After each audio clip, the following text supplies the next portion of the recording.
Kuwait തീപിടുത്തത്തിൽ മരിച്ച കാസർഗോഡ് തൃക്കരിപ്പൂരിലെ കുഞ്ഞിക്കേളുവിനും ചെർക്കളയിലെ രഞ്ജിത്തിനും നാടിന്റെ യാത്രാമൊഴി.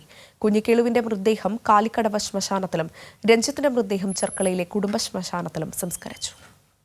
കാസർഗോഡ് ജില്ലാ അതിർത്തിയായ കാലിക്കടവ് വാണൂരിൽ എം രാജഗോപാലൻ MLA, ജില്ലാ പഞ്ചായത്ത് പ്രസിഡന്റ് ബേബി ബാലകൃഷ്ണൻ എന്നിവരുൾപ്പെടെ ജനപ്രതിനിധികളും ഉദ്യോഗസ്ഥരും ചേർന്ന പി കുഞ്ഞിക്കേളുവിന്റെയും രഞ്ജിത്തിന്റെയും മൃതദേഹങ്ങൾ ഏറ്റുവാങ്ങി.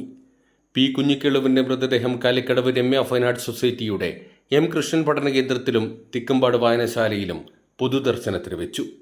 തുടർന്ന് തൃക്കരിപ്പൂർ ഇളമ്പച്ചിയിലെ വീട്ടിലെത്തിച്ച ബന്ധുക്കൾ അന്തിമോപചാരം അർപ്പിച്ച ശേഷം കാലിക്കടവ് വാണൂരിലെ ശ്മശാനത്തിൽ സംസ്കാരം.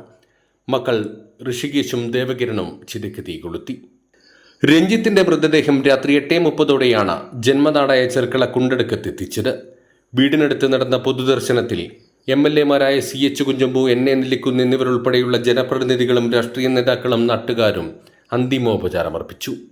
1 വർഷം മുമ്പ് ഗൃഹപ്രവേശം നടത്തിയ വീട്ടിലേക്ക് അവസാന യാത്ര. രാത്രി 9:45 വീടിന് തൊട്ടടുത്ത കുടുംബ ശ്മശാനത്തിൽ സംസ്കാരം. അനുജൻ രജീഷ് ചിതയ്ക്ക് തീ കൊളുത്തി. പ്രവാസലോകത്ത് ജീവിത സ്വപ്നങ്ങൾ കെട്ടിപ്പടുക്കാനെത്തി ദുരന്തത്തിൽ ജീവൻ നഷ്ടപ്പെട്ട പ്രിയപ്പെട്ടവർക്ക് നോവിന്റെ കണ്ണീരുമായി യാത്രാമൊഴിയേകാൻ ആയിരങ്ങളാണ് എത്തിയത്. കൈരളി ന്യൂസ്, കാസർഗോഡ്.